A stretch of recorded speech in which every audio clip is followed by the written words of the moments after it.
I came to the horse expo a lot when I was younger, and it was a very dangerous place for me because I would spend way too much money on tack and stuff that I absolutely didn't need for the one horse that I owned. I would walk through the horse barns and I would go in the coliseum and I would like see people with their horses and doing cool things. I'm like, I want to do that. I want to be that person.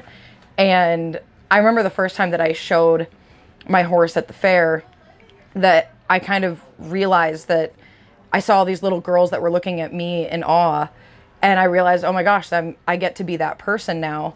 But doing this here is so different because then I was just competing, and to actually be somebody who's performing and presenting is a huge honor and very exciting for me. I think my favorite thing about coming back here has been being back in an environment that I grew up in and being back in the city that I grew up in. Being in Montana, we don't really have the city. We don't have the people.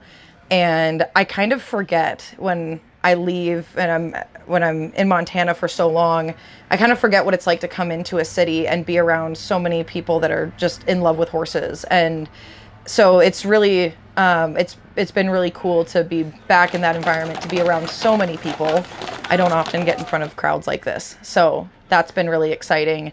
And then seeing how incredible my animals have performed.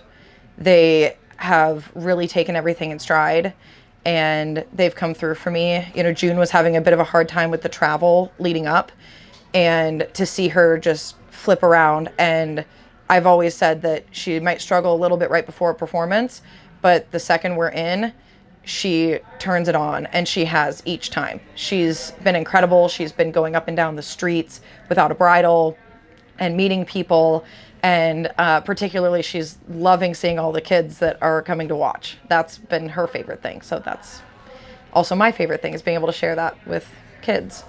My horse June, I got her because she was like my first horse that I got out here. So she's the same breed, same size, and same color. And it feels really cool to be able to be taking her specifically because my other horse passed away. It's really cool to be able to take her and bring her. Horse here. This is June. She's a now 13-year-old Azteca. And my favorite thing about her right now is that when I bought her, I told the people that I wanted to use her as a liberty horse and a bridleless horse. And they told me, well, she'll probably be okay at liberty, but she'll never be a bridleless horse. So I said, challenge accepted, I'll take her.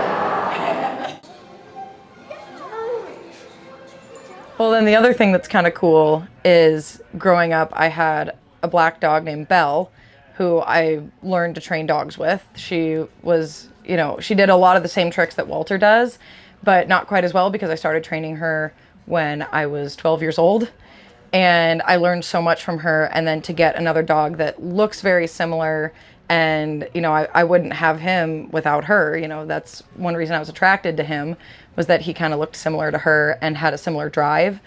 And so it's cool to be able to perform those things that a lot of my friends saw me doing behind the scenes, but I never actually performed with her, that I get to come and do that with my dog. And that dog's my best friend. So he's very special, and I'm glad to be able to do that with him. Few embody that bond more than Corey and Walter. Together they move as one, reading each other's hearts without a word. And today they'll share that connection with you in a dance unlike any other. Please welcome into the arena Corey and Walter the Wonder Dog.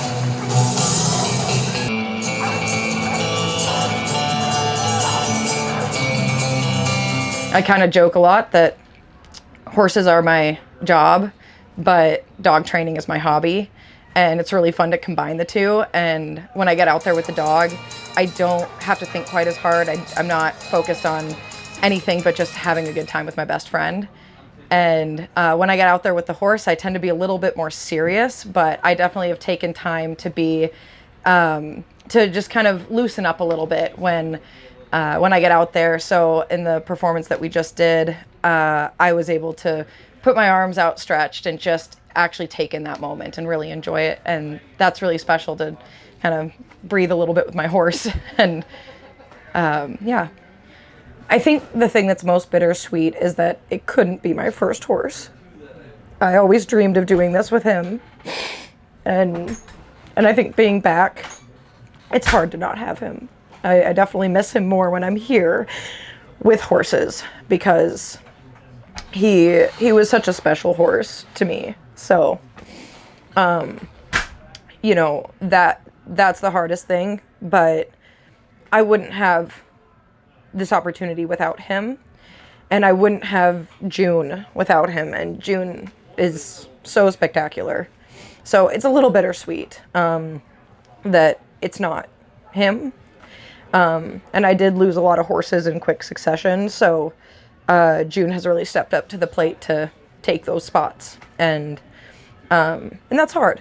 It would be nice to have some of those other ones in the past, but it's also really cool to showcase what this horse can do and the legacy that my first horse is leaving. So.